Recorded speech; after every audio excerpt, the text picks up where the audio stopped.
What is up YouTube, Nick's here with another video, and this time it's going to be a little bit different.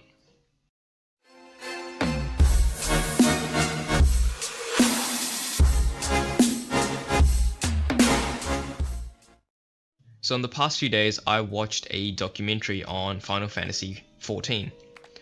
More specifically, the documentary didn't really cover what the game is doing currently. It was going over the development cycle and how Final Fantasy came to be what it is right now. So watching that documentary, I couldn't get the thought out of my head that this is awfully familiar to what happened to Bliss's development. For those people that don't know, Final Fantasy, it's a very popular MMO. I'm assuming a lot of you guys know this just because my channel is focused around MMOs and most people know what Final Fantasy XIV is. So yeah, it's a very successful MMO. It's the second highest subscription based MMO, next to WoW of course, which is really good. And it didn't really have a good start. So when Final Fantasy XIV released, not around Reborn, just the base game, it was a complete shambles. It was having quite a lot of the same issues that Bliss Online had in its development phase before the Reborn project. Things like optimization issues, just server instability, and some of the gameplay mechanics, some of the core gameplay mechanics were just really grindy, just too hard in general. So, the team at Square Enix, the developers, they decided that ultimately this game that they released was a failure. And so they wanted to kind of redeem themselves, since Final Fantasy is kind of Square Enix's flagship title, so to speak. So the design team there, they started making a game alongside the patching of 1.0, and that game was Final Fantasy Around Reborn. The interesting thing is that this whole process, as you probably would have realized, is quite familiar. It's basically the same thing that's happening to Bliss Online, or that happened to Bliss Online. When Bliss was first released in Korea and Russia, obviously not the Reborn project, just the base game, it was not well received at all. Again, the same problems. Optimization was one of the biggest issues, and the gameplay mechanics, more specifically the combat, wasn't so well received. Crafting and stuff wasn't really that nice, as well as the mount system. It was kind of tedious. So the people at NeoWiz, they did the same thing that Square Enix did essentially, but since their company isn't that big, they had to shut the game down completely. Obviously it didn't happen like overnight. They had like server merges and all that stuff, but they ended up shutting the game down and saying that we are going to rework all the main game features and give them to you guys.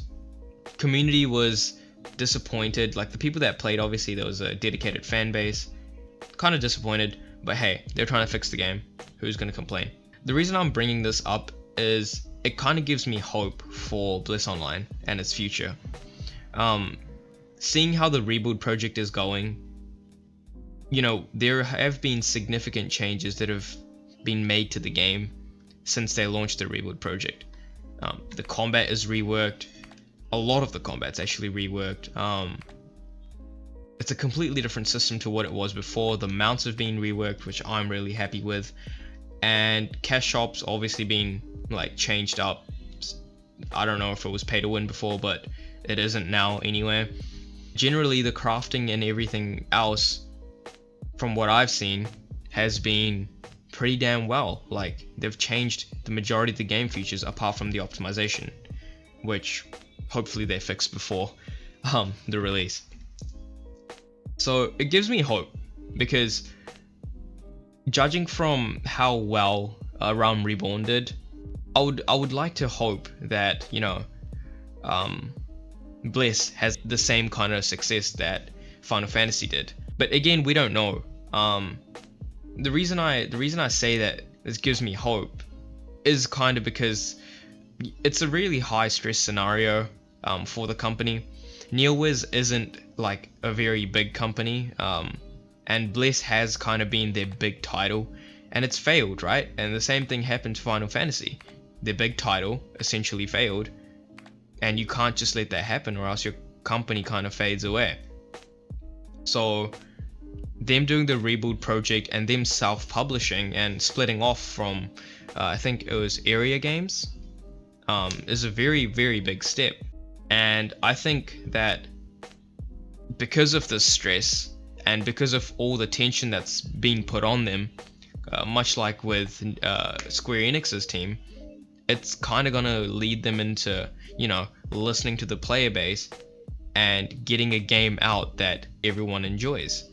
And I really, really hope that happens. So yeah, that's basically the end of the video.